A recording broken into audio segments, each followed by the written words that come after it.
Good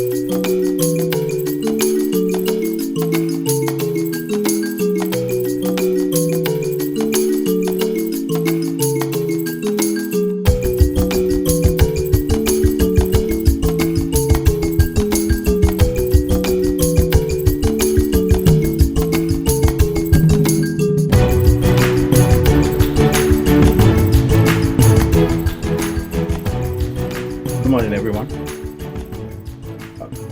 Yes, welcome to the NGX Virtual Diaspora Series for the 21st of March. We'll be talking about the coronavirus and its impact on Nigeria and the Nigerian diaspora. 1 second, let me try to unmute the panelists. Dr. Nsofo, can you hear me? Yeah, I can hear you. Okay, welcome. Let me just try to get some of the other participants.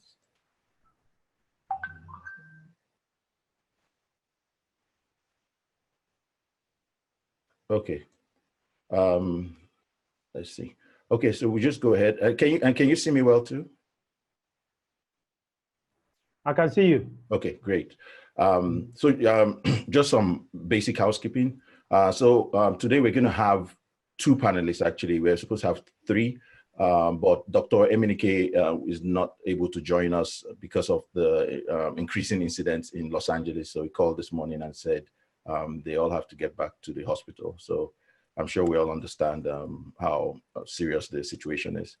So today we're going to have Dr. Nsofo and from Nigeria and Dr. Shaw from the UK to talk to us about the coronavirus and what they're experiencing. For right now, we have Dr. Nsofo on, and Dr. Shaw should join us shortly. So we'll just go ahead and I'll introduce the panelists basically, and then we'll go ahead and then watch a presentation by Dr. Nsofo. Right.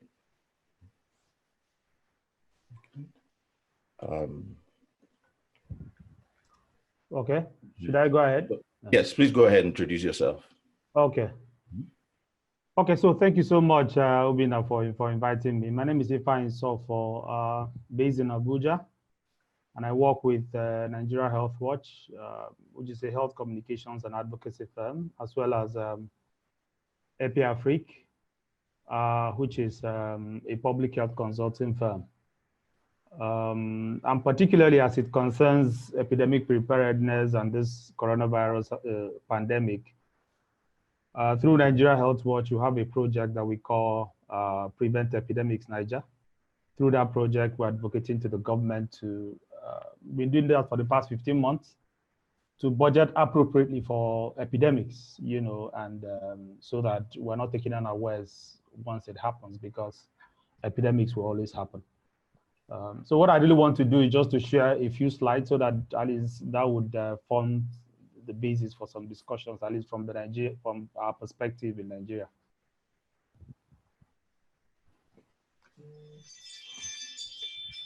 Okay, so let me just let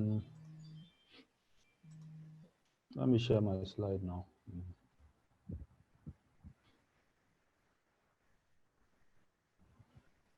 Okay, can you guys see it? Yes. Okay. Okay, so I think first of all, let me just give an update as in the number of cases. Coincidentally, a few hours ago, 10 new cases were confirmed in Nigeria, 22 in total now. And I like the way that the NCDC captures this particular infographic because they mentioned the fact that 2 have been discharged. And I think it's very important in all the hysteria and the panic going on for people to know that indeed you can people get coronavirus and they can survive, because in the news what you always hear all the time is number of deaths and number of cases, and I think that also contributes to the hysteria. One other thing from the update from the Nigeria Center for Disease Control is that we have 10 more new cases today. 3 of them are within the FCT where I live, and 7 are in Lagos. 9 out of those 10 have a travel history, outside Nigeria within the last 1 week. And the 10th case is a close contact of one of the confirmed cases. And to me, what this tells me really, Of course, no, we don't want to have more cases in Nigeria, but having these cases to me just so shows that our surveillance system is working, and that NCDC, and the different state ministries of health, at least trying within the resources available to them to make sure that they pick up these cases. So incidentally, yesterday, I published an opinion piece on IPS, and my opinion piece was on lessons from Nigeria in responding to this coronavirus. I know that it's usually Nigerians are a bit skeptical once it comes to things that concern us.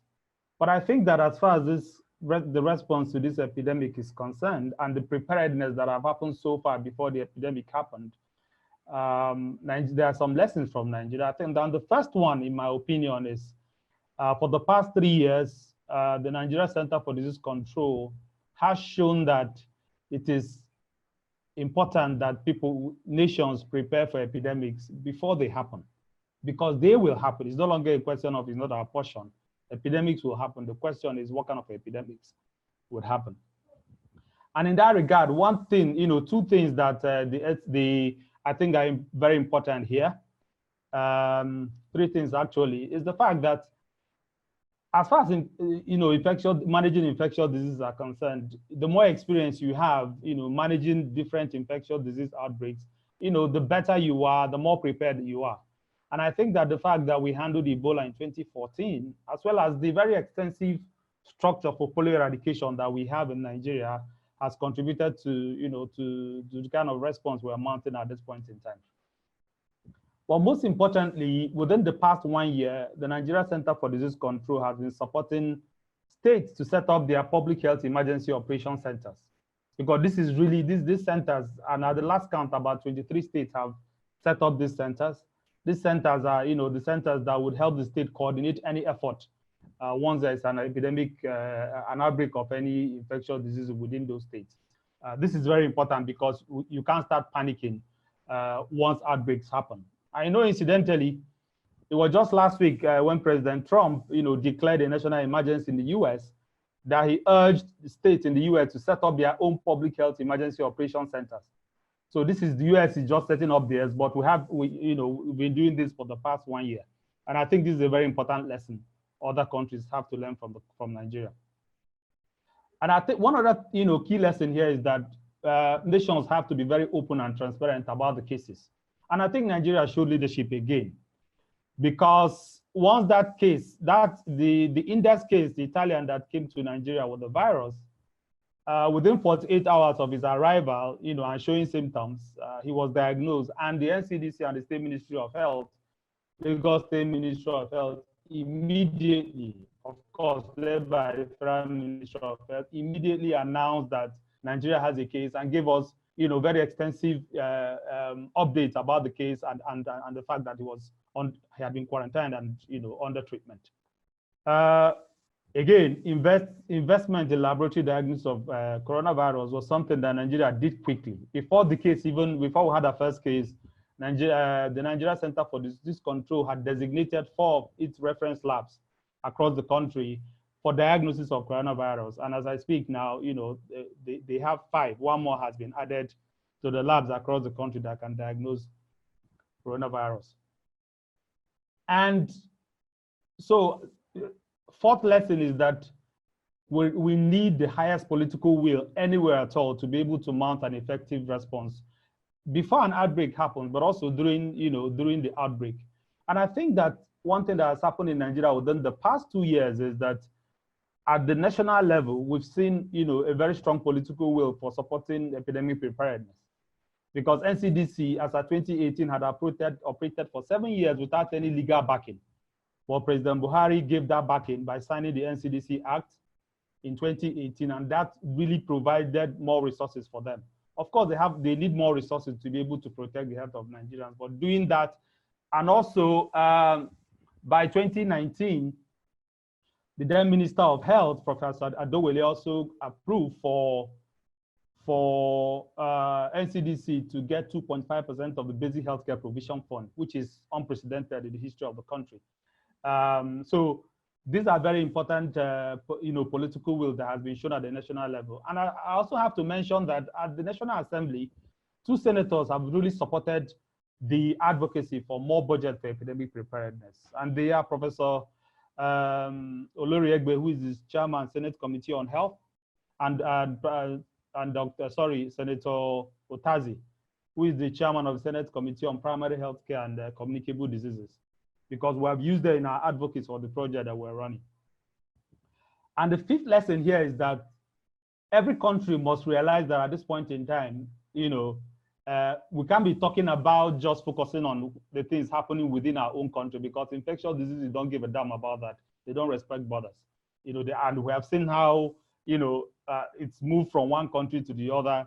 So knowing that and mounting a response in that regard is, I think is very, very important. So these are the 5 lessons I think other countries can learn from Nigeria. However, I totally agree that we need more funds. We need more leadership at the state and local government levels, beyond what's happening at the national level. And I'll show that as I progress. So one other update I think is important, just like other countries, the US, is also doing this, the UK, the EU, the CBN has mounted a financial intervention, to support, the economy, as well as some other health interventions at this period. But interestingly, from the work that we do through our Prevent Epidemics Nigeria project, we know, based on estimates by the World Bank, by the Nigeria Center for Disease Control, through the National Action Plan for Health Security, that Nigeria requires about 30 billion naira every year to prepare for a pandemic like coronavirus. But NCDC, its budget is less than 2 billion.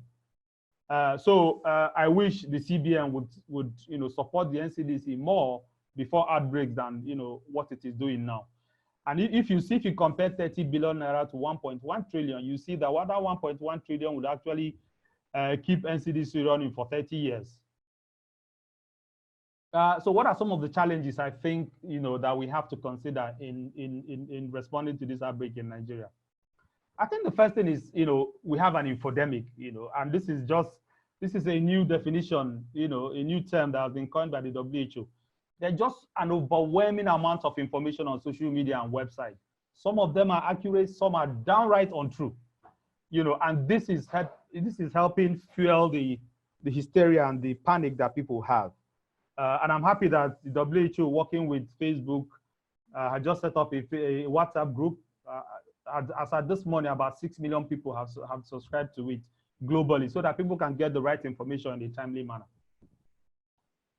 And in that regard, just after President Trump made reference to the fact that chloroquine could be used for treating coronavirus, the hysteria, people went into gear in Nigeria to start overdosing on chloroquine. There are records in Lagos.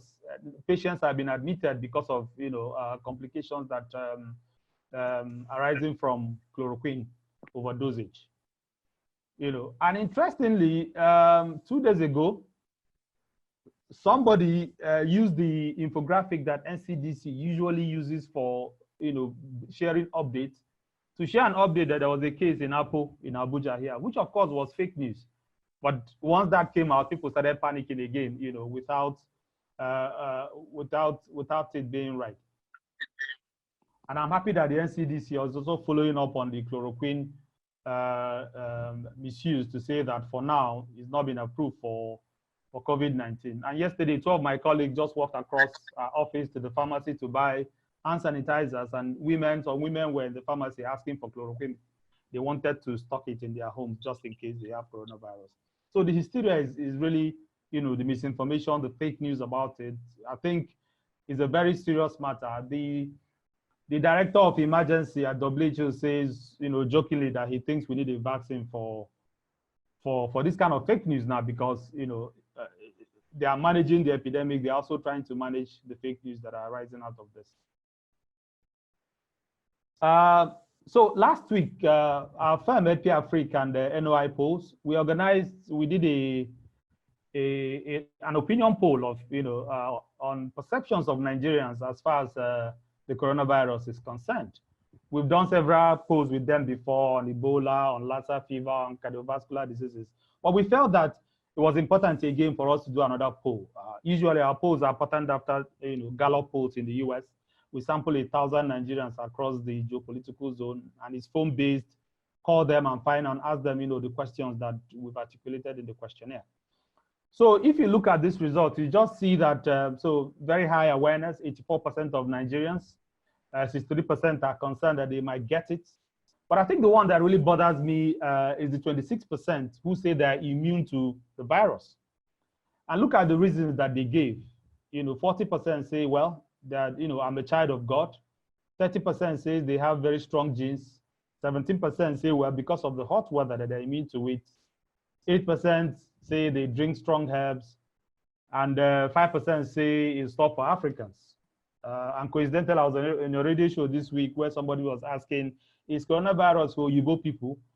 So you see that this kind of misconceptions fuel the misinformation that go out, and also the laxity that you see when you go out and just interact with the people in the streets. And if you look at again, questions about what kind of people who know the measures to take in order to prevent coronavirus, you see that just about 50% of the population, which is very worrisome. And if you look at it, you see even in the known ways of preventing this, you see that the highest is 45% for regular hand washing, 22% for social distancing, 21% for use of hand sanitizer, 16% say they will drink enough water, and 15% say they will eat garlic and ginger, because that information has also been going around that if you eat garlic and ginger, it's going to prevent you from getting it. So misinformation, fake news, they are probably as serious as the pandemic currently in Nigeria. And from the work that we do through Nigeria Health Watch, it's very obvious to us that most states are really not. Maybe now, because they had a National Executive Council, Economic Council meeting yesterday with the governors in attendance. But this is Governor Seyi Makinde, the governor of Oyo State. Lagos has been, battling this coronavirus for almost 4 weeks. It was just yesterday that Oyo State met, and set up their own task force, which I think is quite irresponsible. And 2 days ago, I sent out this tweet to ask, we need to begin to ask our state governments and local councils how prepared they are.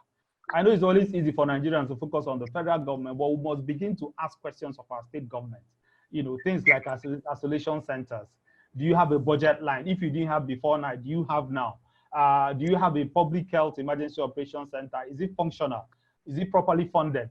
Have you banned, all sorts of gatherings, whether religious or traditional or otherwise? So these are the Nigerians must begin to ask questions.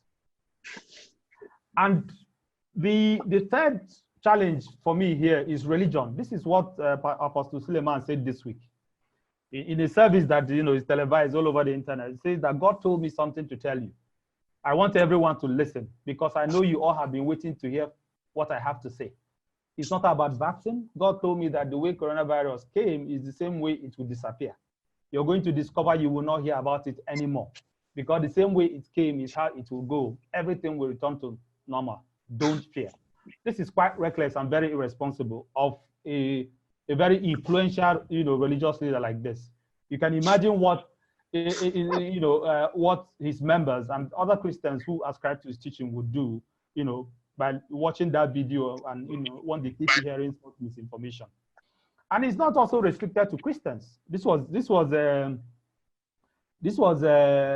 yesterday, or was it today? But it was just tweeted out by Channel TV before we came on for this webinar. So the Emir of Daura, incidentally, that is President Buhari's town, held a special prayer against coronavirus. We're saying people shouldn't gather, but look at the man gathered, who knows how many hundreds of people in a very tight space, to pray against an infection that prayer has no impact over. Obviously, poor urban planning, in the country is going to be a big challenge once we begin to have community transmission of this coronavirus. I took this photo yesterday at Utako Market. So you can imagine, if you're talking about social distancing, we have to bring it to our own context. we have to be a bit more innovative about how to operationalize that in Nigeria, because in the US, it's a totally different case, same thing as the UK and many other Western countries. And poor sanitation is a very big issue here. This is again Utako market. This Utako is actually in the highbrow area of Abuja.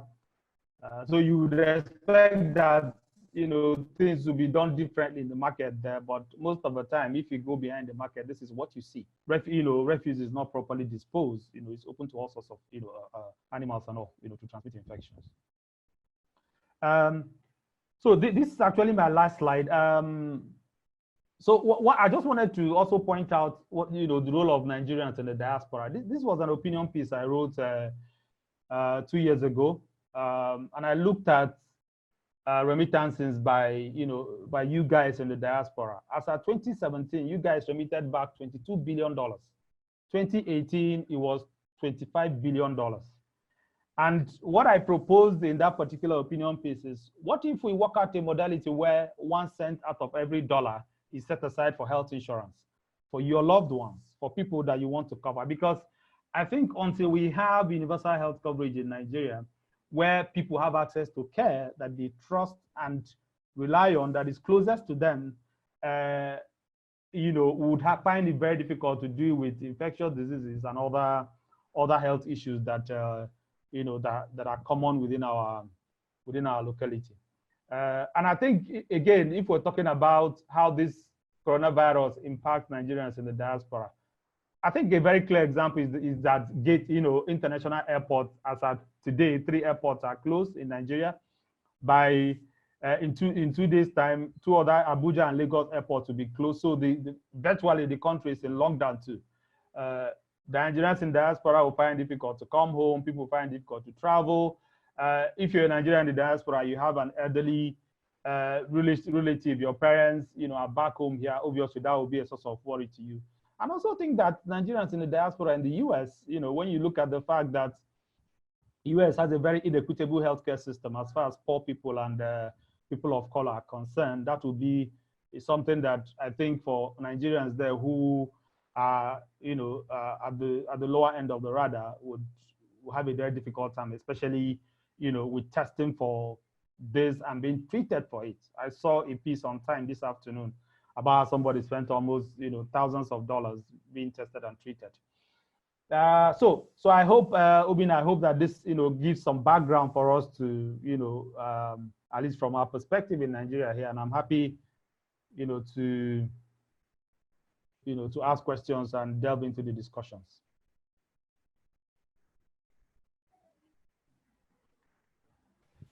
Yes, thank you, Dr. Nsofo. This is very informative, and I first, will you be able to share this material? Absolutely. Okay, so we can send this out to attendees. We'll attach this to the email, or if you don't get it, please send the request to us, and we'll make sure that anyone who's interested in seeing the presentation will actually get it. The webinar is also being recorded as well, so the video will be released, and you'll be able to see some of this information. So, like, very good information in there. A lot of things that I think will be very helpful to a lot of us who are out here and in Nigeria as well. So we have Dr. Shaw, who's just joined us from the UK. So before we continue, Dr. Nsofo, please, can you start your video as well, if you want to do that, so that we can also see you when you talk. But Dr. Shaw has joined us, so I'm going to have Dr. Shaw introduce himself and tell us a little bit about, you know, what's going on in the UK and what they're, you know, how they're handling it, and how the crisis is being addressed by the government and the healthcare professionals. Welcome, Dr. Shaw.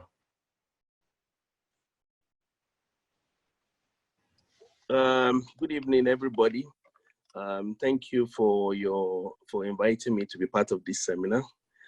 These are unprecedented times in the history of the world, and for healthcare professionals and everybody involved. Anyway, my name is Akini Osho.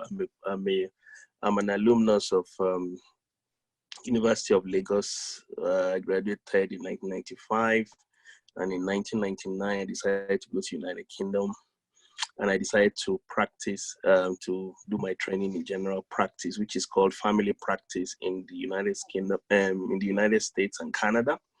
I've been a family physician now for the last 14 years, and I'm presently in the UK right now, and we're in the heat of what's going on. Your piece, Dr. Nsofo, was very informative regarding what's the situation in Nigeria. And when it comes to the United Kingdom has a very developed, it's one of the most advanced public health system in the world, in the sense that everything is planned from cradle to grave. And however, even this particular pandemic has taken us to rethink how we do things. We have some few challenges, but not as the ones you've highlighted in that presentation. And I think maybe because the way the society is structured, it's easier to make some changes quite quickly here. And because we have information, we get information in real time. So what we've done essentially is that we've identified 3 things that I think are very important when it comes to dealing with this pandemic. And that is an opportunity, that is from the data from SARS. And, you know, if you go back into history, Bill Gates did a TED talk in 2015 regarding how to prepare. That are we prepared? He believed that the world was not prepared for a pandemic. And one of the 3 things which is a recurring theme for everybody, is number 1, transparent information. Number 2 is social distancing. And number 3 is to try and deploy and prioritize in terms of how we use the resources. So that's what we're doing here. As at this week in the United Kingdom, we've stopped all sorts of face-to-face contacts. We've educated the public about what to do in terms of minimizing the spread of the virus. And we've sent out information via YouTube. From my own surgery, we're sending out text messages. We're giving them where to point to. And we're still contacting our patients, but we're doing it virtually now. So we're using technology. And we're also teaching them what to do in terms of how to self-isolate, and also what to do in the next phase if they get much more unwell. So that's our experience here, but it's been a very, very tough 2 weeks for me. And I hope we'll learn some things from that. And I'm happy to take questions regarding what are the guidance and what to do as the webinar continues. Thank you. Yeah, thank you, Dr. Shaw, and thank you, Dr. Nsofo. So like I said, Dr. Emenike is not able to join us because he had to go into the hospital. I'm sure, like some of you know, I'm currently in California, and California is currently on lockdown. Our cases are escalating, just like in New York. There are 4 other states that have been on lockdown as well. I'll just give a little background, at least from the US standpoint, from what I know. I'm not a health professional. But the numbers are escalating as they're able to test more people. For a lot of us, I think there's a lot of misinformation. We don't know what to expect, right? When they closed us down, they said close down till about April 3rd, April 7th. So that's not looking too likely now. So we're just waiting to see what will happen. The federal government is making some measures to alleviate some of the economic pain. The health professionals are also coming out and expressing their concerns about supplies and the number of cases that they're expecting. So it's just a bit challenging for us being out here. The police has actually started enforcing the stay at home. We're getting reports of people actually being told to go back home or being given tickets if they find you out. So that's what the situation is for us here. Essential supplies are a bit limited. So at least for me, I'm speaking from my own standpoint, when we see this happening here, right, one big concern that I think a lot of us have as well is, how do we deal with it here? And then also we get concerned about how, what's going to happen to Nigeria, right? Dr. Nsofo, you are in Nigeria, firsthand, it's like every minute now we're hearing something new coming out about Nigeria. An airport is closed down, the schools have been shut down, there are debates going on WhatsApp. We're really concerned now about the economic impact, right? So, I mean, from your own perspective, what do you think the economic impact would be? Because I just think that going forward, Nigeria is just going to get locked down. So, yeah, if you can unmute, please.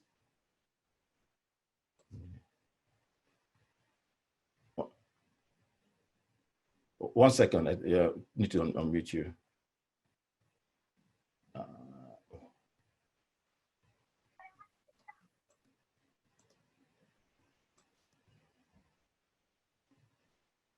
Okay, go ahead, Dr. Sofo. Okay, yeah, so thank you so much. And thank you, Dr. Osho, for, that summary about the UK and how you guys are responding to it. I think for me, we need to look at the economic impact of this. First of all, say, okay, so for government workers, it's virtually easy to close down office and essential services would happen. For people in the organized private sector or NGO space, I mean, you can, because for us, because of this new case in Abuja now, for us, we're closing down the office for the next 2 weeks. So for us in the AGO space, we can afford to work remotely from home. My greatest concern is for the informal sector, because most people who work within that space in Nigeria, they earn on a daily basis. So once you say close down markets, close down, where some of these petty traders, ply their wares, then what you're saying essentially is that, you're pushing people further into poverty, because it's unlike the organized private sector, NGO space, or government who receive a monthly salary. For people who trade, the woman who sells akara, at the junction close to my house, or the people who go to the market to sell all sorts of things have very small tables where they apply their wares. And I think that because of that, we really need to think very creatively about how to implement that once we get to a situation where we have to shut down in Nigeria. And another thing that concerns me again is the public transport sector in Nigeria. So imagine those Lagos buses, for example, those yellow buses that will be packed with people.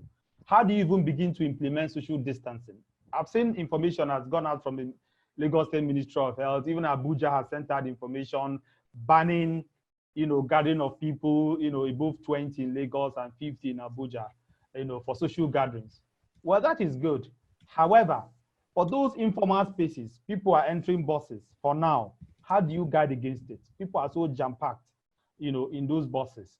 So to me, I think that these are some of the things we should begin to think about and say, okay, what is the best way to creatively deal with, the social distancing in Nigeria if we're going to really implement it effectively?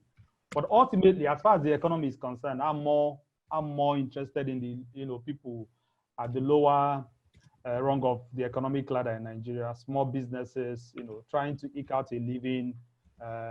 It will hit them the hardest. The 1.1 trillion intervention that the CBN has proposed, I'm not sure it's going to trickle down to them. It will still end up, being very top businesses, that will benefit from such a thing. So we really have to think about an equitable way of dealing with the impact of this, of coronavirus, once we begin to have massive community transmission in Nigeria. Yeah, thank you, Dr. Osofo. So I'm going to jump in and start asking a few questions while we have continue with the conversation. So start from the, at least on the diaspora side. One question that came in is, is there any data on the impact of COVID-19 on the diaspora population? What's the collective diaspora medical mission support for this crisis in place? So Dr. Shaw, maybe we'll start with you since you're in diaspora. Dr. Sofo, if you have any information on that, you can chime in as well. So Dr. Shaw. 1 second. Okay. Hi. Yes, go ahead. I have no, I'll be honest with you, I have no information. Okay. I have no information about that at present. Maybe if I do have, I will share it, but I really have no information about that. And it's a very broad question to ask because when you say diaspora, there are about at least close to 5 million Nigerians in all over the world. In the United Kingdom, I suspect about 300,000 Nigerians in diaspora. In the US, probably more than that. And so it's like looking for a pin in a haystack. But the question is, what are we doing in terms of supporting the mission in Nigeria? That's a very interesting question to answer because I also belong to a forum of family physicians here who are from Nigeria and some part of Poland. I don't know whether anybody else were proposing some things to help shore up the system and provide their expertise to the Ministry of Health and the Ministry of Health. And the Ministry of Health just released a communique. I don't know when it was, just in February, that they were no longer cooperating or something. And, you know, most of the doctors were quite teed off about that because they wanted to provide, because a lot of people are going in, doing missions, doing all that, and then because the whole thing had coalesced to the point where people felt, okay, we have an interest in our country, we want to help out. Can we engage on the governmental level to use our resources and strength to look at what the needs are and provide sort of free or, you know, subsidized care and, you know, help the Ministry of Health. And the ministry just ignored it. There's been a lot of frustration, you know, and they had to come out recently. If I see that article, I would send it to people, but that's the situation we have. So we have a situation where we are back to what we always do in Nigeria. We are into individualism and less of collectivity. And I don't know what happens all the time at the governmental level. Governments of other countries will call up their resources or their individuals, their citizens to help out. For example, let me use an example of the United Kingdom right now. The government has as at yesterday, enacted emergency powers to re-register, temporarily register doctors that have retired in the last 3 years to come back into service to help with the coronavirus. That's how active they are. Temporary registration without having to pay anything, but because they've just gone in the last 3 years to help out in situations where they are there. That's a government that is proactive, because that was something that the General Medical Council proposed and the doctors proposed. So I think at the end of the day, there will be some individual efforts, but I'm not sure whether the government or the Ministry of Health is engaging diaspora to talk about this at all right now. That's my own opinion, but I don't know whether there's something going on in the back channels. Thank you. All right. Thank you. Thank you, Dr. Shaw. Dr. Sefo, anything to add to that? Oh, okay, yeah. So I think, I mean, it's so unfortunate that that kind of feedback that you know, the Nigerians in the diaspora have received from the Federal Ministry of Health. But I also think that, you know, sometimes in engaging back home, we probably have to, you know, say, okay, what is the most efficient way to do that? In this instance, I probably would have approached the Nigeria Center for Disease Control as an agency, you know, that coordinates epidemic preparedness and response in Nigeria. I think you probably would have gotten a better response if you did that. And also, I think another way to follow it up will be to say, reach out to state governors, because within their domain, you know, they can take some kind of decisions that may not be as bureaucratic as, you know, at the federal level if you approach the Federal Ministry of Health.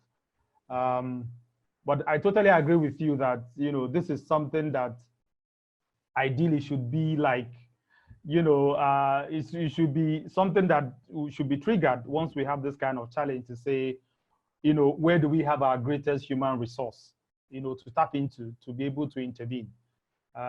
And I also think that another way of approaching it may also be like for Nigerians in the UK who want to offer support, probably a way to do that would be to go through Public Health England. And I say this because already Public Health England is supporting the Nigeria Center for Disease Control, upgrading their laboratories, training their staff, supporting them in different ways.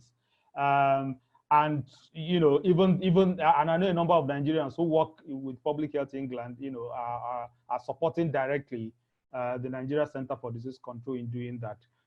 So I think going forward, these are some of the ways, considering our own contextual issues, the individualism that Dr. Shaw spoke of, that ultimately, because we know that we will be doing it for ourselves, for our families, to ensure that Nigeria is better for it. These are some of the ways, to me, I think maybe in future, to approach it while we deal with our bureaucracy at the Federal Ministry of Health.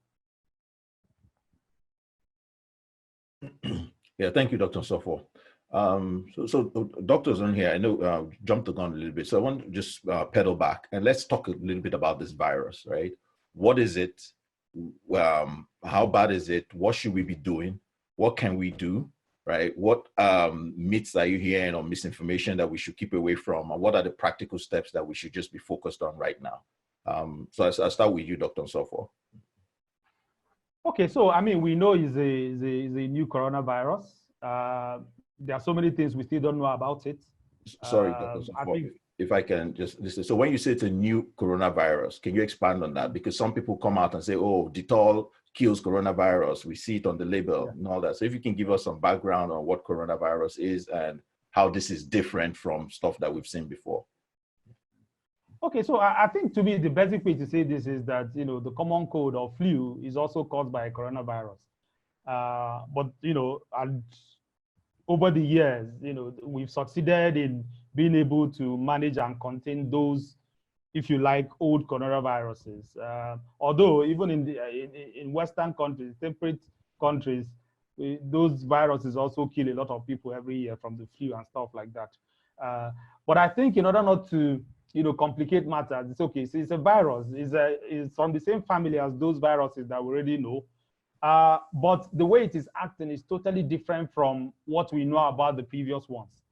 And because of that, I think its newness is also what is fueling all some of the misinformation that go out there. When you hear things like, this, like from Nigeria, people say, this is an Oyibo man's disease, or this will not happen in Africa because of the temperature, and stuff like that. But at least now we're beginning to know that, the cases that were just, new cases that were just identified, almost all of them are Nigerians who came back, so at least we know that it affects Black people, and even if you're here and you came home with it, it's still going to manifest in your body and, come down with its symptoms. And for me, like I showed from, some of the slides that I shared, one of the greatest challenge to me in managing this in Nigeria is religion. Because I've heard all, apart from, Apostle Suleiman that I shared what he said, different other, religious leaders have made all sorts of ridiculous statements about this particular virus. And our penchant in Nigeria to say something is not my portion, it will not happen to me, it will not come near my dwelling. People quote scriptures for you and all. Those are to me are the challenges, because when we look at the bulk of our population live in rural areas, the bulk of our population do not have access to the kind of information some of us have access to. And they are much more gullible when they are listening to some of these, leaders in different spaces. So these are some of the things we should begin to think about very critically in dealing with the misinformation. You saw from the poll that we did about when people say that, well, they are immune to it, they believe that it will not affect them because they are children of God. So these are just, floating all over the whole place. And I think that this is a very good time for us to really begin to reach out to religious leaders. One, to give them the right information, and also to hold them accountable. And if possible, also meta punishment if they go against what the government has said. In Ghana, 2 or 3 days ago, a pastor was arrested because he went against what the president said about social distancing and minimizing, people assembling together. So, these are some of the challenges with the misinformation, but we really have to, buckle up and deal with it before, we begin to, once we start having community transmission in Nigeria, then it gets very difficult to handle, to be honest. Okay. Yeah, thank you, Dr. Sofo. Dr. Shaw, anything to add to that? And if you can talk a little bit as well about, some of the measures that are coming out, for example, chloroquine. People are starting to stock up on chloroquine and people are starting to take it, right? So what are the practical things that people should be dealing with? We know about, washing your hands. They say wash your hands for 20 seconds, make sure it's thorough, the social distancing. How far is the social distance, right? What are things that you can do? I mean, are there things that can happen and you should, maybe take more extreme things like wash your whole body down or something, right? So if you can just add some more details, that would be, yeah. Okay. Thank you so much, Dr. Nsopo, for starting off that. I want us to understand something. As he said, coronavirus has been around for ages. But the only difference with this is that it's new. It's always been, there are a group of viruses, but this particular one is, and here's where the problem is right now.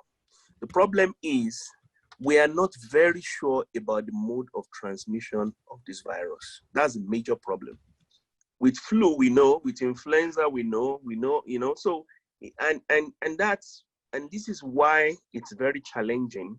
If you don't know, usually most of the time, I believe, first of all, I believe that we will overcome the coronavirus pandemic, because what we need to understand is how it behaves, how it gets through. And once we understand that, it takes some time to understand it, just like when we had the HIV and SARS and everything. So the problem right now is that we don't know how it may be from sneezing, it may be from feces, we don't know. And that's where the challenge is right now for everybody, the scientists, to be able to educate people well. But we know one thing about, but I will just say something from my knowledge of medicine and how viral infections do not necessarily have cures, because they behave in a totally different way. And what we need to do is create a situation where the human body can eventually either quarantine it or fight it itself. And at the phase we're in, because it's something so new to us, and that's what we call it novel, it's very difficult to give you a definitive answer about that. But one thing we know is the less people are spreading it, the better for us. Okay, so I have shared the slide, and I would like the moderator to please circulate that leaflet to as many people that are on this call if they want it. It just gives us a simple, straight guideline about ways to minimize the spread of the virus.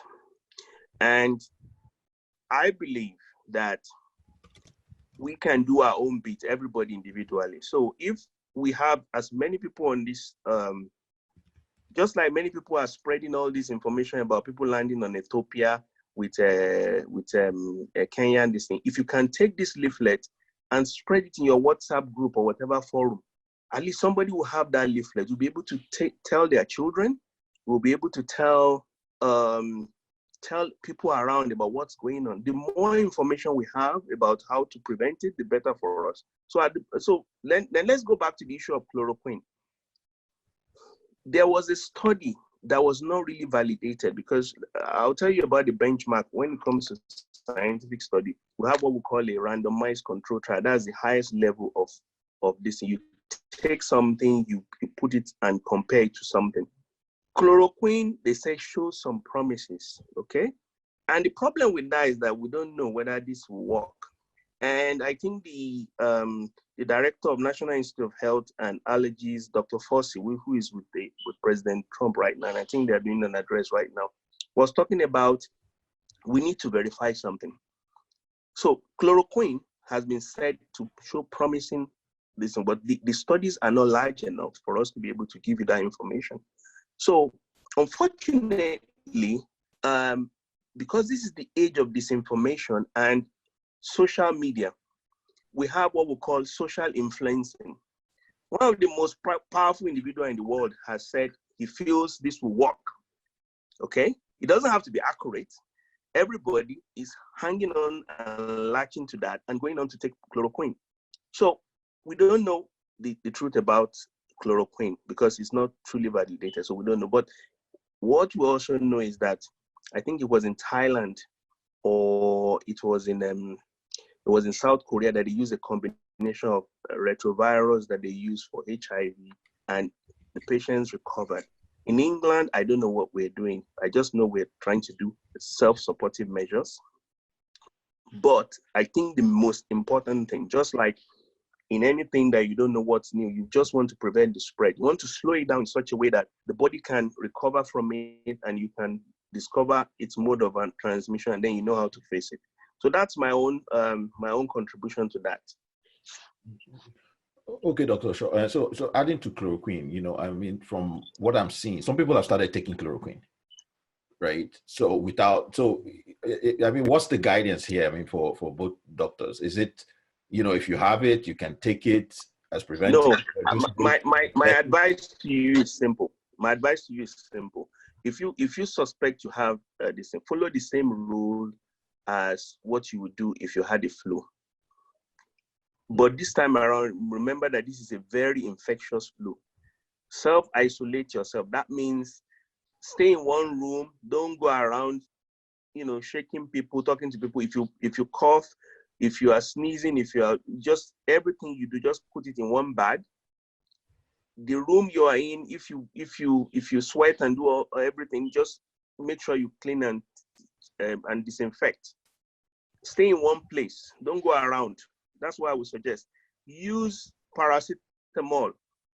Just to add to that, it's been shown that ibuprofen or Nurofen actually accelerates or potentiates. We don't know the reason why, but the guidance in England now is that nobody should use ibuprofen or Nurofen. I don't know what do they call it in Nigeria, Doctor? I think you're talking about ibuprofen. That's what we call it. Yeah, ibuprofen. But in America, what do you call ibuprofen in America? That's what the one is called.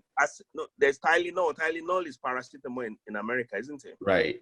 Yes. And then there's the other one. What's the other one? We have. I know the popular ones are Tylenol, Aleve. Aleve.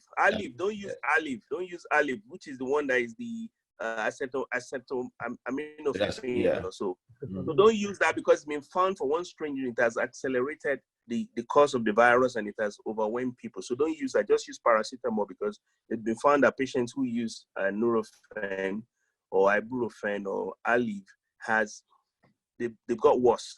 So that's the guidance in terms of that. So if you are using something, just use paracetamol for now. Okay. And if you are having signs and symptoms of coughing and getting very unwell, you should also speak to the doctor. The doctor will come, wear gloves and examine you. You may also be having a chest infection because sometimes you can have a viral infection and then it could progress because what's happening, and in simple layman's language, I'll explain what happens to you. Anytime you have an infection, your body mounts an attack to try and stop it. Now, if it's very intense, that's when you get the fever. So if your immune system is breaking down, then the bacteria that your body has been holding down would probably gain entrance and make you worse.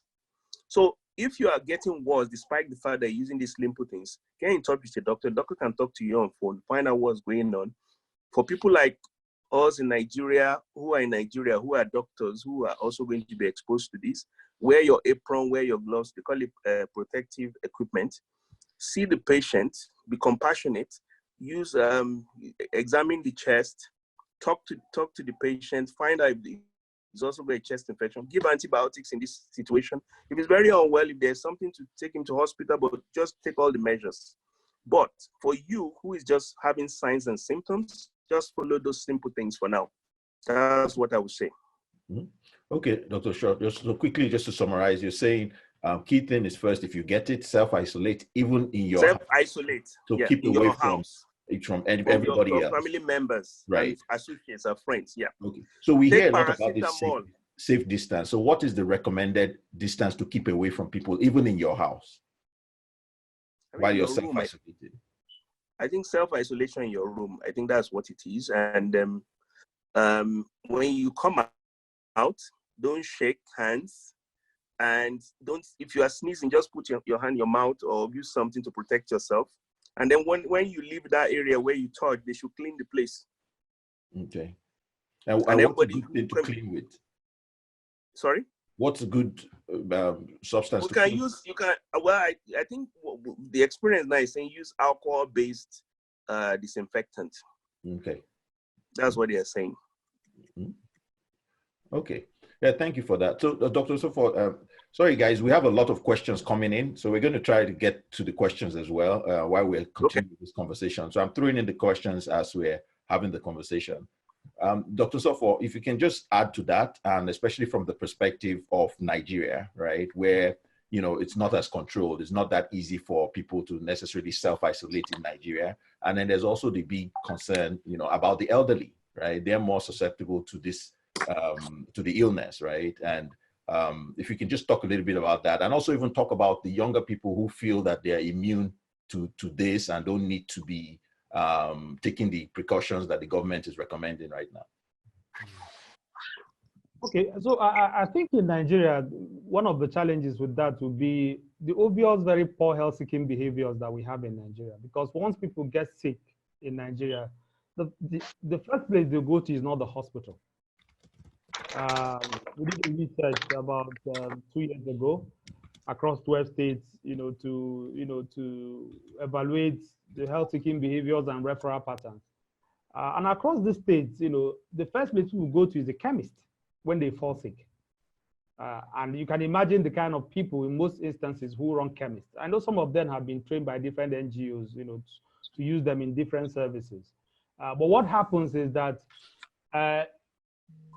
if I go back to the advisory that is being put out by the Nigeria Center for Disease Control, because I think this is very important, that when you have these symptoms and you have a history of international travel to the countries, where these cases have been reported, then they expect that you should call their toll-free line, to reach out to them. Because once you do that, you have those symptoms, you just come back from the UK, the US, Canada, and some other countries, NCDC will send people to come and collect sample from you, so that they can screen and ensure that you don't have it.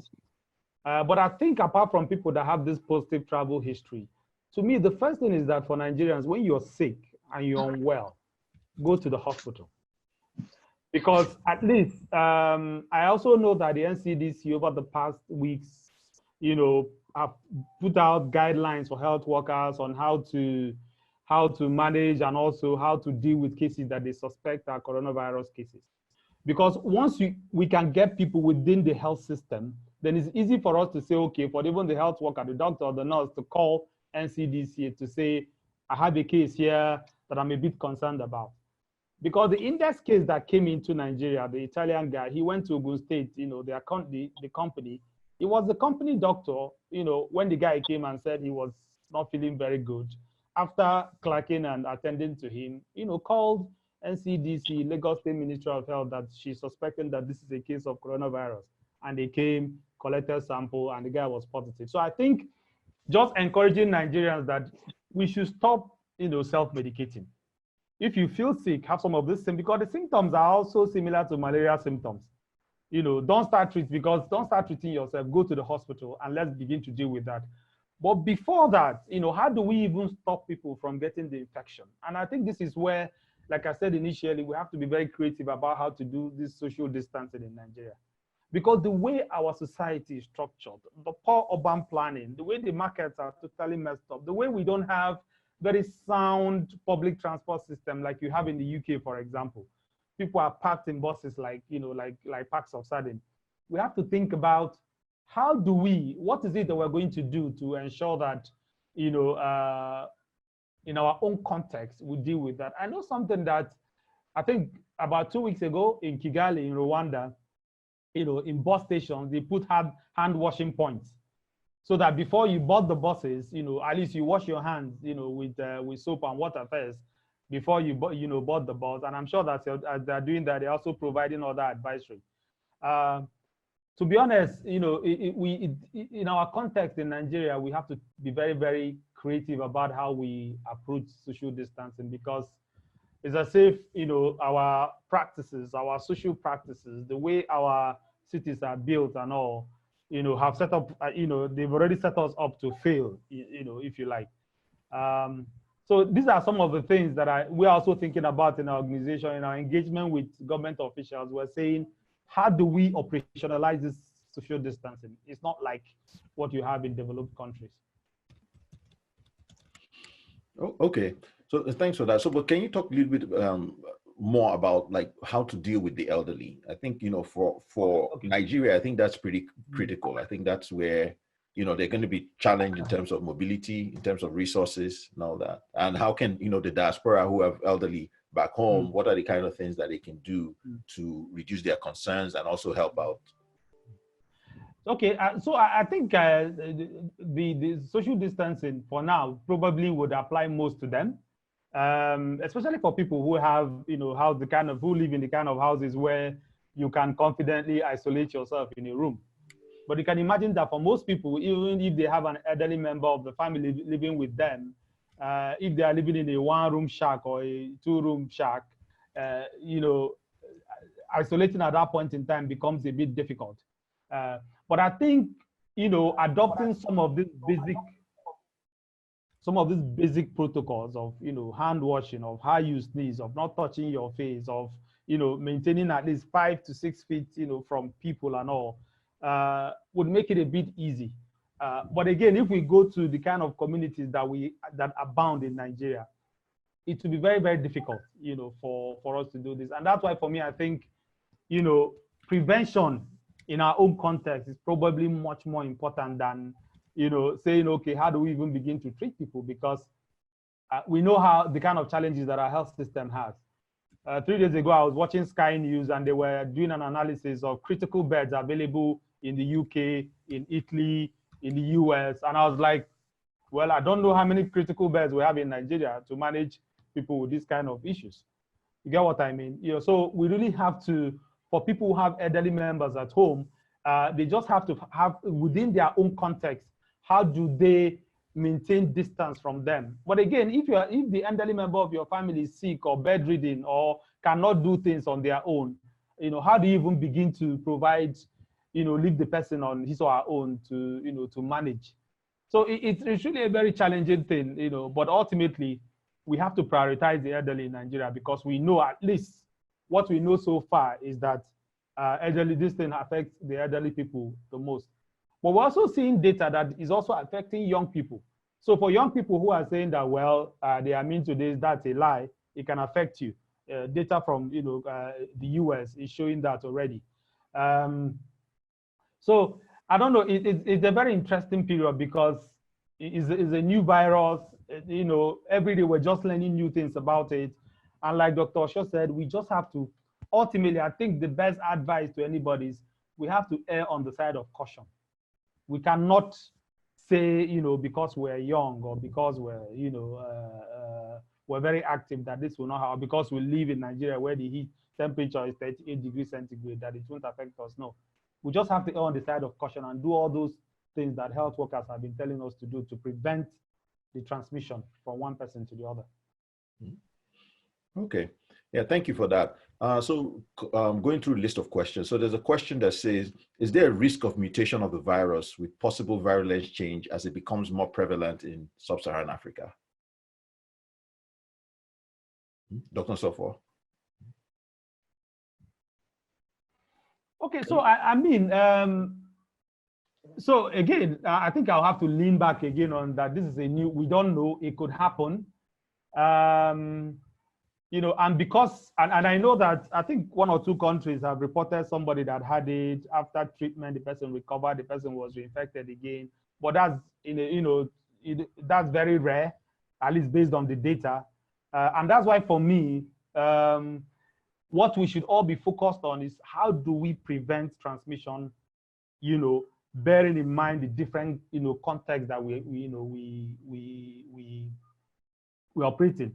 I know in the UK, for example, small businesses have closed down as at yesterday, but also now the government is paying them. I think it's going to pay small businesses up to like £3,000 worth of salary for their staff, within the period of this. But we don't have that kind of social safety net in Nigeria, so we cannot begin to, look for leeways out of it.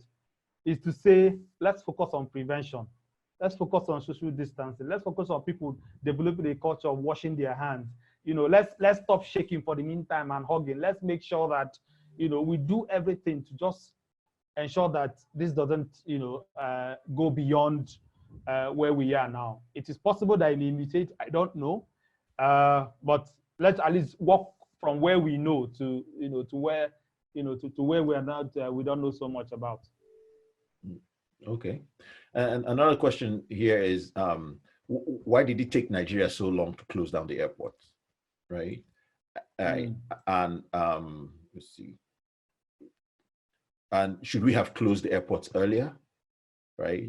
And what do you think are the best ways to really, I know you've talked about it, so we're just chiming about self-isolation itself, but talking about the airports, like right now, practically all the airports in Nigeria are closed.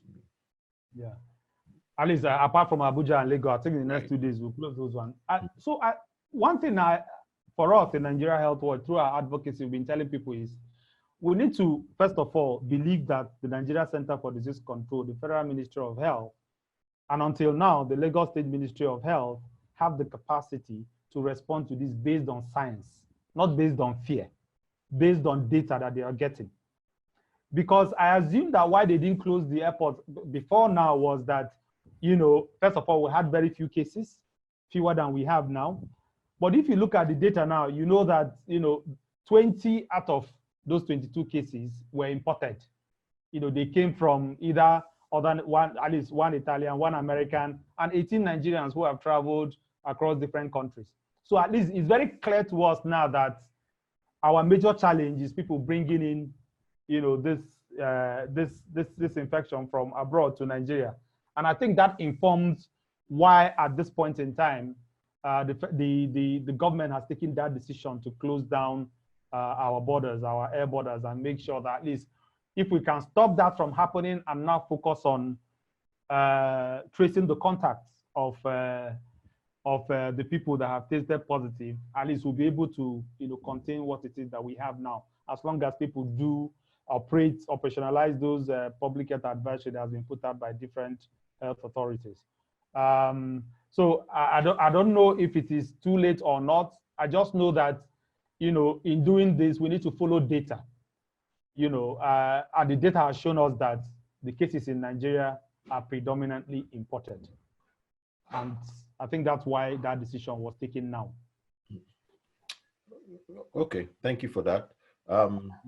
So Dr. Shaw, let me unmute you. So Dr. Shaw, just quickly, I know you've given us some information about, what's going on in UK and this book from your own perspective, right? And especially looking at the Nigerian, framework.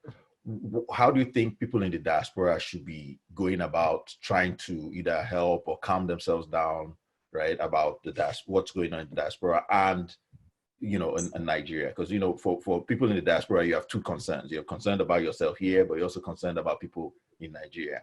So with everything shut down now, right, people can't go in and all that. What do you think is the best way? I know some of us are trying to share information, have seminars like this and all that, but what do you think we can actually do to help the cause?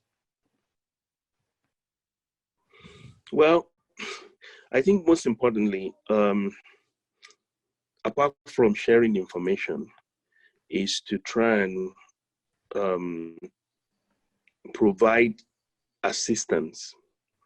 When I mean assistance, it could be by way of, if it's possible, provide some kits, for example, for gloves, and I'm hearing it's the reverse anyway, because I'm hearing that's the anecdotal cases I'm hearing.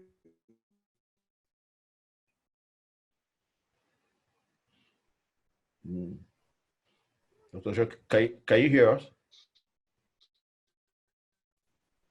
And also said things are, I can hear you very well. I said things are a bit fluid right now in terms of what to do, but I think information is the most important thing.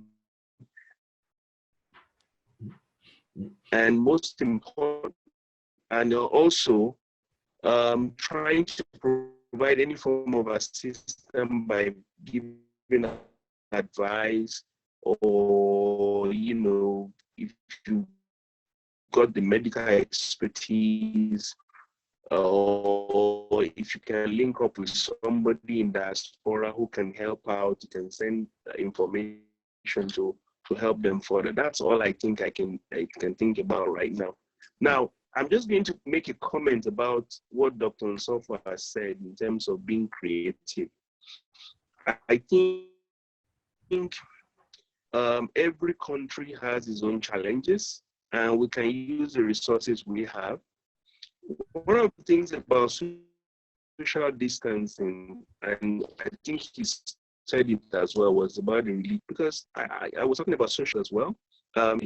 Nigerian Center for Disease Control, you know, the Catholic Organization of Nigeria, the Christian Organization of Nigeria, the Pentecostal Fellowship of Nigeria, because, you know, everything is of support. Some of this, the grassroots get support from all these organizations. So if they call for them to produce information that is useful, some of them may resist it, but at least you share the information. And they are very progressive-minded people as well in those organizations. They are educated and want the best for their flock, really. So, and also at the market level as well, we've done things in the past. NGOs have done things in the area of contraceptive, family health. You know, we can still use the same channels to tell the market, the leaders in the market area about how to wash, prevent all that. Even the National Union of Road Transport Workers, we have Pengasan, all these organizations. Even though we say they're very influential in each state. So we need to talk to them about it, make them feel part of it, and it will be helpful as well. So that's my own little bit I can contribute. Okay, thanks for that, Dr. Shaw. Dr. Nsofo, one question here is about, do you know whether confirmed/reported cases in Nigeria have been disaggregated by age and gender to help decision makers plan to design strategies? Well, I'm sure they have that data, but that has not been shared publicly. What we know, the disaggregation that we have, you know, based on ethnicity, you know, based on the countries where they are coming from. But I'm sure that that's an information that if we reach out to the Nigeria Center for Disease Control, we can get. And I'm sure that they already have it, but it's not something that is public, that has been shared already. But I totally agree that is something that we need to have, that needs to be common knowledge, at least, if not public, but at least for people who research into this issue, so that we begin to see whether the virus is behaving the same way in Nigeria as it's behaving elsewhere. Because I think one other thing that has been shown from Italy and some other countries is that men are disproportionately affected than women, you know, in this coronavirus, you know, in this outbreak. So the question is why? These are some of the questions people are asking, and I'm sure that's probably why the person who, you know, posed that question also asked if we have that disaggregation, because we need to know if we have that. I'm sure it's going to help researchers who are trying to, you know, learn as quickly as possible, you know, how this particular virus behaves. Okay. Yes. Thank you for that. So another question, you know, for Nigeria as well. There's been a lot of questions here about bureaucracy, right? So I just try to lump them all, you know, into one question. You know, a commenter here said, you know, please get rid of bureaucracy. As we speak, I have a friend who had COVID test done in Abuja. They won't release the results. Still, as he put it, the minister has signed it. What has it got to do with politics? I had a test done as a surgeon here 2 days ago. I got the result this morning, phoned directly by the lab. So there's concerns around the bureaucracy slowing things down in Nigeria. The CBN has launched the intervention fund, the 1.1 trillion. How do people participate? How can we follow the money and make sure that the money is this stuff that your organization is also, you know, monitoring and reporting on? Or if not, are there things that you can suggest that the government should be doing to reduce this bureaucracy, and maybe the diaspora as well can figure out how to, you know, jump into the process? Yeah, so to be honest, I think the bureaucracy in, you know, government establishments is a monster. I'm not sure I have solutions to that. But I find it strange that, you know, if that test has been done, you know, that the minister has not authorized, you know, for its release. And I mean, because so far, if you look at the way that the results have been shared in Nigeria, once they test and confirm, they share it, you know, they've been very open about it. But to be honest, the bureaucracy in Nigeria is not something we're going to deal with in this outbreak and end with it. But like I said initially, especially when Dr. Short, you know, spoke about how, you know, the Nigerians in the diaspora tried to reach out and, you know, got that pushback. I think sometimes is to, you know, first of all, understand that these bureaucracies exist, but also to say what is the best way for us to deal with it. So go around it and get things done. Because even for us who work within the NGO space and the private sector space in Nigeria, we also face it. It's not just, you know, those in the diaspora that face it, but we find a way of getting around it. You know, some of the ways that I suggested when I responded to this initially was, you know, so maybe the person should reach out to NCDC. They have a toll-free number. Call and say, you know, we did a test. You know, this is the person's name. Why are we not getting the results? I think you probably get a faster response from the NCDC than from the parent ministry. But the bureaucracy is a big issue, man. I don't know. We just have to find ways, you know, of getting around it until such a time where at least we're sure that we've dealt with it significantly. Sorry, Ubin, I know you asked two questions. What was the second one? I was asking if you were talking about the CBN intervention. Okay. So I mean, so for us, through our Prevent Epidemics Niger project, we have been gathering different stakeholders, you know, outside the health sector, because the National Action Plan for Health Security does not just involve the Ministry of Health, NCDC only. It's cross-cutting because, you know, when it was being conceptualized, you know, people understood the fact that infectious diseases do not know boundaries. They can affect everybody. So we've had different meetings where we had people from the budget office, even from the Office of National Security Advisor and all. But you can rest assured that our next meeting that we're planning, we're going to invite the CBN to be part of it, to give us a breakdown to say, okay, the money you put out, this particular announcement you've made is a good thing, but, you know, who are the beneficiaries? How are we going to track it? How are we going to ensure that it gets to, you know, the poorest and the marginalized people that we have in, especially those small businesses that we know would really be most affected by, you know, by the economic impact of this virus. So the answer to that is that our meetings is cross-cutting. We've never had the CBN attend, but because of this particular announcement now and this financial intervention, we'll definitely have them attend our next meeting so that we can hear directly from them. Yeah, and once we hear that, you know, usually we escalate and amplify those meetings and lessons from them. Okay. Yeah, thank you for that. Dr. Shaw, quickly, I missed the question. You know, somebody had asked about the situation in London today. I know you gave us a brief listening, but can you just give some more details as to the situation in London? Is there a full lockdown? Are people able to move around? No, there's no, well, to answer to that, there's no full lockdown in London. What has happened is, as at 7 p.m.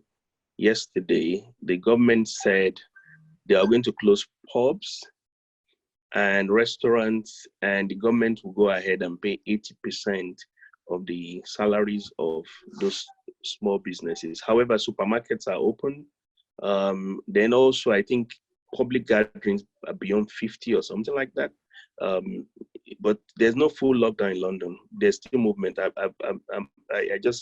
been driving around London this morning, gone to visit one or two people, and yeah, there's no lockdown. It's just that those public gatherings where the spread could be higher, and you know the way it is in England, on Friday night is where everybody gathers, and they drink and they do all sorts of things. Fridays and Saturday morning. So that's why the government implemented that, and they closed down all the pubs and the restaurants, so that there's no spread, because we have a culture of drinking in this country, and people forget themselves. So they have to put down that. Then the schools have closed as well, as at Friday. So that's where we are right now, but we're not in a lockdown mode. Okay. So another question that came in is, someone says, should we start enforcing self-isolation, as it seems those just arriving in Nigeria are not obeying the voluntary option, right?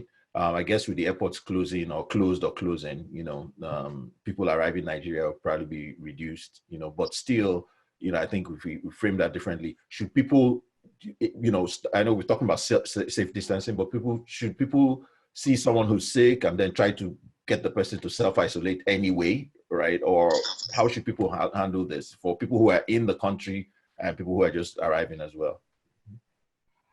Okay, I think my answer to that is that I think so far, the people arriving, because a number of those cases actually reported. So they self-isolated when they got back and they were feeling ill.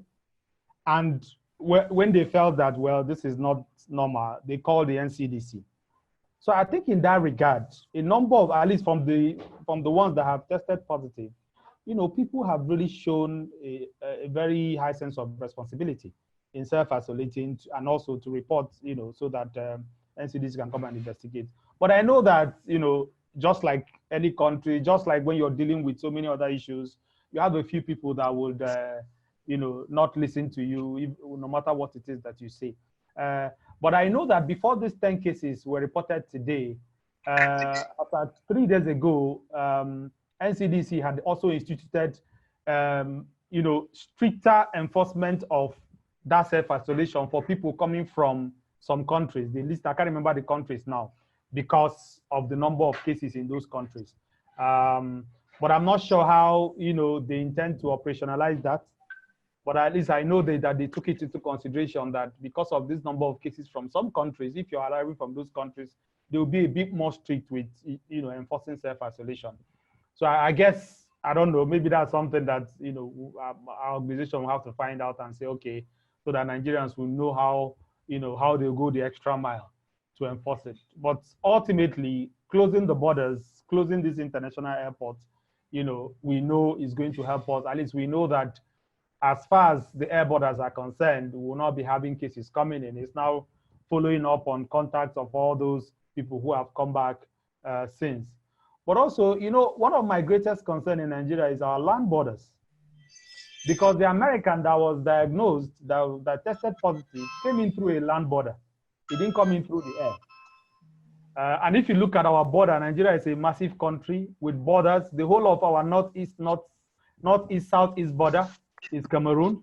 If you go to the top, the whole of our northern border, you have 3 countries. You have Chad, Niger Republic, and also part of Cameroon. Then the whole of our northwest and southwest border is Benin Republic. Then of course, when you come again to the, to the base of the country is the Atlantic Ocean and all. So I'm also concerned about our land and sea borders. To what extent are we manning those borders as well as we're manning the air borders? Because we've seen that one case came in through a land border. So it is possible for cases to come in through those borders. This is something that we're pushing hard, for through our project in Nigeria Health Watch and asking these questions. How safe are our borders? Especially those borders that you can find, those crossings, those land crossings that you can find government officials, there, whether it's customs, immigration, port health authority, and all. So the land crossings and our sea borders are actually a concern to me. Oh, okay, thank you. So we're going to wrap up in a few minutes. I know it's been going on. So if you do have questions, we're trying hard to get to the questions coming in. Lots of questions are coming in. So we have a few more minutes. So I go to Dr. Shaw. So one question that came in is what can we do to prevent this happening again in the future? I mean, I guess like Dr. Sofo said, like for Nigeria, the way the country is planned or the cities are planned, our culture and all that just make it very difficult for us. But if you look at even the Western world, right, no one would have expected that it would be so catastrophic out there. So what are the kind of things that as individuals, as government, as health practitioners, people can do to prevent this? Or is this just something that just, after every few years, we're just going to have something like this? Well, thank you for that question. I think this question is a very important question, and it talks about the collective consciousness of individuals as well as governments towards the common good of every population.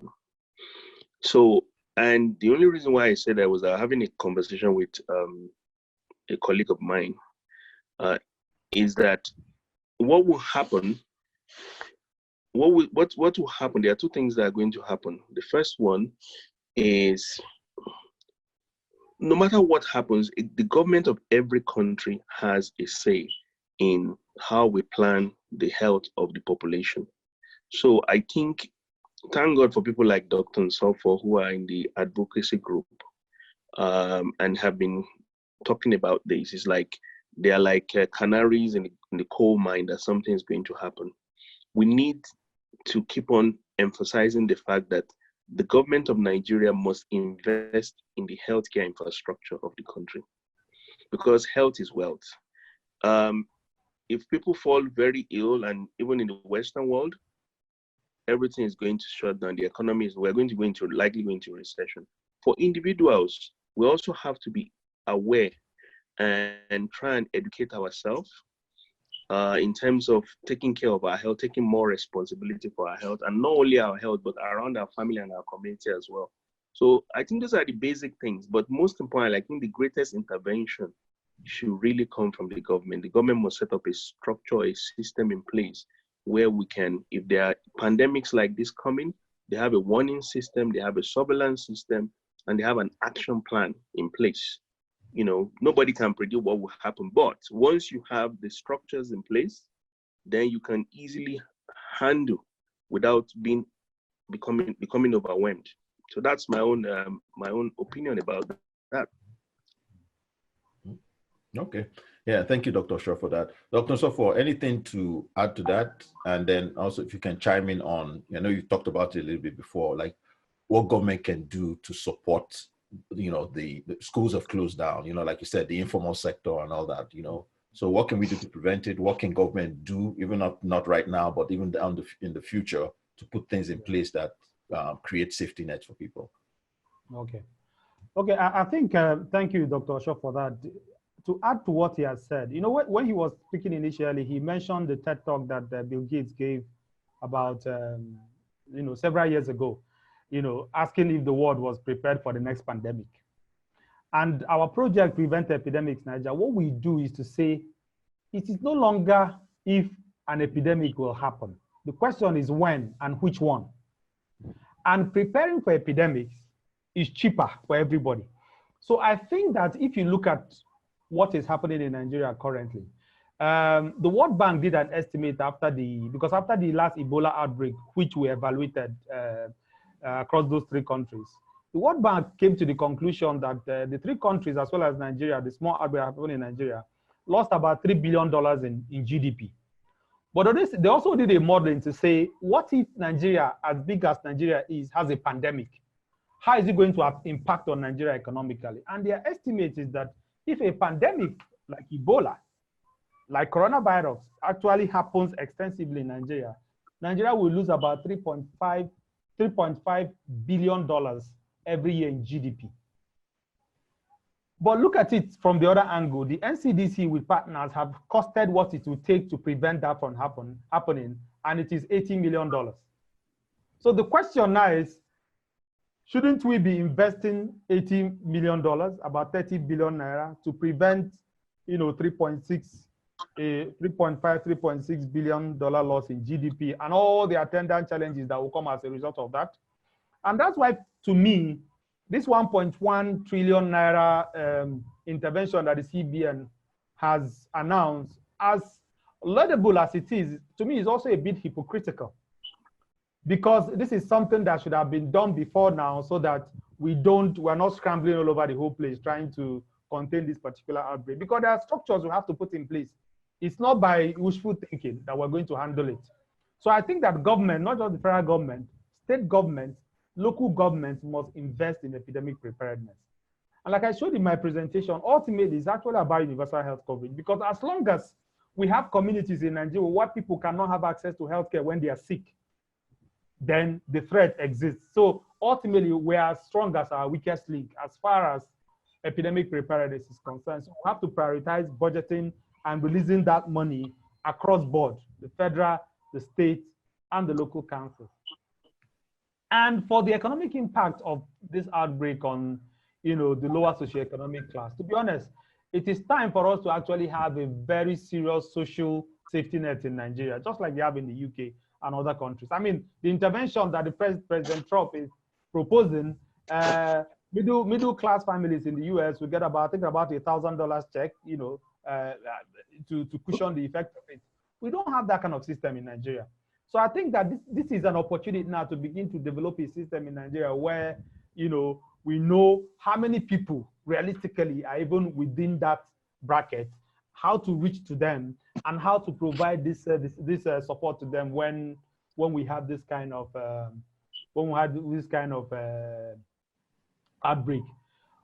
And you also need to give it, to the government of Nigeria for reducing the pump price of petroleum from 145 to 125. But the question now is that since that was done, petrol stations have not reflected it in their pump price. Because if that is done, at least you're sure that people at that class will probably benefit most from it because they are the ones that move around most than other part of the population. But ultimately, we have to invest more on preparing for epidemics because this one will end one day, no doubt, but another one will happen in the future. It's not a question of whether we believe it or not. That's just the way these things happen. Okay. All right. Thank you, Dr. for running a bit over, but just I have one more question. I know you talked a little bit about, diaspora remittances and figuring out how to tag on some, $1 or something to each remittance to for health insurance for loved ones back in Nigeria. Is this something that, the conversation has started, your organization is part of, or is this just an idea that's out there? Okay, so it's an idea that I mooted, but I also know that some health insurance companies in Nigeria, like Novo Health, already is also in discussions with the Association of Public Physicians in Nigerian physicians in the US on how to get them to buy health insurance through them for their family members. But what I suggested is to have like a structure where that money is deducted, from source. And incidentally, yesterday I was going through the papers and I saw that Guaranty Trust Bank has started what they call Better Health. If you pay 500 naira every month, it's almost like a health insurance. 500 naira every month, you have access to benefit from healthcare, basic package of healthcare from about 1,000 health facilities spread around Nigeria. So if GT Bank has started that already and people remit money through banks, so the idea that I suggested about, deducting 1 cent out of every dollar from remittances from abroad is something that can be operationalized now through those banks, through GT Bank with their extensive network across Nigeria. And this is a role I think that the diaspora can actually play in supporting their families back home, supporting their friends. It's 500 naira a month, that's 6,000 naira a year. That is less than, I think that's less than 50. How much is it now? That's less than $20, for the year. So you can imagine if we find a way of supporting that would help us. Can I just add something to that? Okay. It's a very good idea, and we call it big hairy idea, But I always believe in the simple things first. I think the first thing that is important is that we need to have a structure in place whereby you talked about the people in the informal sector. Why is it informal? It means the government does not have enough data of people who are making financial transactions. There's a book in called Africa Rising or so, and there's a publication by World Bank. Nigeria's informal sector is almost 80% of the financial transactions that goes on in Nigeria. So that means, and at least just less than about 10% of people own bank accounts. I don't know what the figures are right now. Not everybody can maintain a bank account. However, in countries that have used mobile phone like South Africa and everything, they realize there's a huge transaction cost to maintaining a bank account. Right now, we have a situation where, and this is my own thought. The federal government increased the VAT from 5% to 10%, right? I think if the federal government can reduce the VAT from 5 to 10, from 10.5 to 5, in this present situation, it will go make a direct impact on some. The second one is if they can use COT or there are so many things they can do. So the main thing is, even if the diaspora is remitting money, and some of us in diaspora, we are paying a lot of tax, we call it African tax, in terms of maintaining our family. The main problem, the main challenge I have is that even if it's an NGO, we need to build a database of Nigerians, of a profile of the health. We need to keep a record which is accessible. The banks can use it, everybody can use it. It's an investment that it will help us in this kind of situation. We can trickle down the money. This 1.1 trillion can go to the right people. In the UK right now, every business is registered. They have a payroll, they have everything. So if they are saying they're going to pay for 80% of their income, they know how to get the money across. So this is where the problem is going to be there. I'm worried that the 1.1 trillion will be frittered away without making any impact. So we're still down to the same thing. Let's build an infrastructure. Let's build a structure. And these ideas will work absolutely well. I support it. It will work. And, and I hope that one day we'll get to that point where we in diaspora and those in Nigeria as well would have a pandemic, but we're not too worried because we know there's something there to help everybody. Okay. Yeah, thank you, Dr. Shaw, for that. So for everyone on the call, there are lots of questions still coming in, but we've been taking up a lot of time, a bit over here. So I'm just gonna, if we didn't get to your question, I apologize for that. Hopefully it's been addressed in here, but I'll just have Dr. Sofo and Dr. Shaw just give us like closing remarks, talk to us about, remind us again about what the virus is, what you should be concerned about, how we should take care of ourselves and our loved ones, and what we should not be taking, especially chloroquine. That's really popular out here. So Dr. Sofo, we'll start with you, just if you can give us a rundown. And Dr. Sofo, if you can add a little bit about, I know you had experience, working with Ebola, right? So, this is your forte. So if you can add a little bit about what your organization does, and if people are interested, how they can work with your organization, if that's possible. Okay, so thank you. I think in terms of what we're supposed to do as individuals, I think, again, let's focus on prevention. As basic as hand washing is, we know that the evidence is clear on how it stops transmission of infectious diseases, including coronavirus. Let's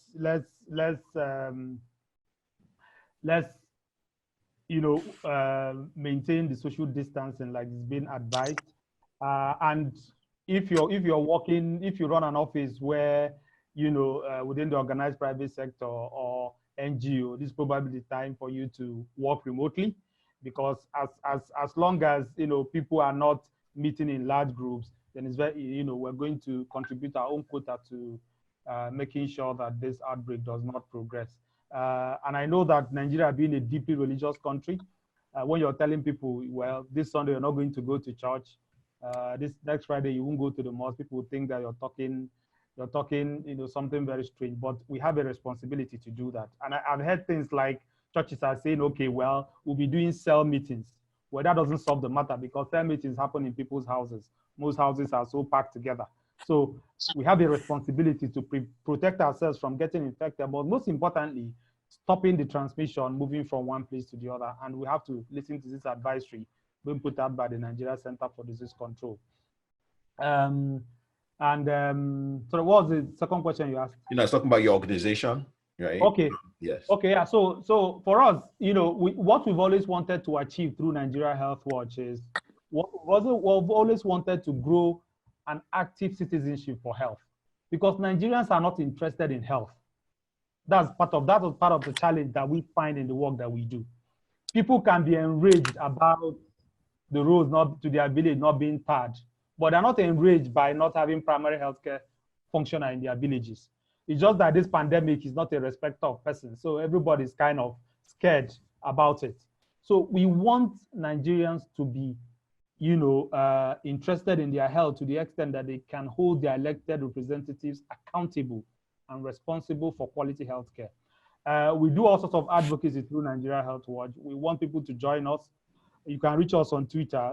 Our handle is NIG Health Watch. That is the best. That is probably the best way for most people who have access to smartphones to reach us. But our website is nigeriahealthwatch.com. But we also run a firm called AP Afrique. And it's through AP Afrique we do most of our infectious disease interventions, where we evaluated the Ebola intervention across West Africa and those 3 countries. So what we saw, across those 3 countries was that, it hit them the most because their health systems were non-functional, just like most places in Nigeria. And that is why once the international community thinks about coronavirus in Nigeria, they know what will happen once community transmission begins. And that's what they are running away from. So we just have our own part to play. Dr. Shaw has shared, a banner. Look out for the right sources: WHO, Nigeria Center for Disease Control, Lagos State Ministry of Health. These are reliable. Nigeria Health Watch. These are reliable sources for you to get information from, in order to be safe at this point in time and ensure that this transmission doesn't continue. Okay, thank you, Dr. Sofo. Dr. Shaw, also closing remarks. Just okay, I'm just going to talk. I'm going to talk like a typical doctor who you're going to come and meet in the office. So my first summary is simple. First of all, realize that this is a virus, it's a flu, but this is new and we don't know how this is transmitted. So that's why it's dangerous. That's one. The second one is the best way to try and make sure you don't get it is if you see somebody who you suspect has it, encourage the person to self-isolate. Second thing is that because people are going around and they don't even know they have it, at this time, wash your hands frequently. Make sure that if you are sneezing or somebody is coughing around you, encourage them to cover their mouth properly. If you find out you are having if you suspect or you think you have it, self-isolate for 14 days. Self-isolation means stay in one place, stay in one room. Don't go around visiting friends. If you're going to get food delivered to you in your room, let somebody deliver it and put it for you. And then when you go to an area where you are, make sure you disinfect the place or clean the place properly. Paracetamol is still the medicine you should use for things like fever. There is no cure yet. Nobody knows what it is. Chloroquine is not the cure for coronavirus. It's just been touted. It's a myth. And I would just say stay safe and just keep on sharing the information you have that is relevant. Avoid social media disinformation. And I hope that we'll overcome all this. Okay. Yeah, thank you, Dr. Shaw. So this is the end of the webinar. Sure, this was very insightful. I've learned a lot. So thank you, Dr. Sofo. Thank you, Dr. Shaw. The event is recorded, so it will be sent out to all the attendees once it's been edited. The slides will be shared, and the contact information for Nigeria Health Watch will also be included. Dr. Shaw, is there somebody is in the UK and wants to reach out? I'm sure there are some lines that they can reach out to. We don't want to overwhelm your practice, but we'll also include some information from the UK as well. So please stay tuned. We will have these webinars more frequently, especially as people stay home, and we need to make sure that people are well informed. So thank you everyone for joining, and stay safe. And please pray and put our doctors and nurses and all the people who are actually out there that don't get locked down and put their lives at risk to help us create a safe environment. Please put them in your prayers and your thoughts. Thank you very much. Okay, thank you. Bye. Thank you. Bye.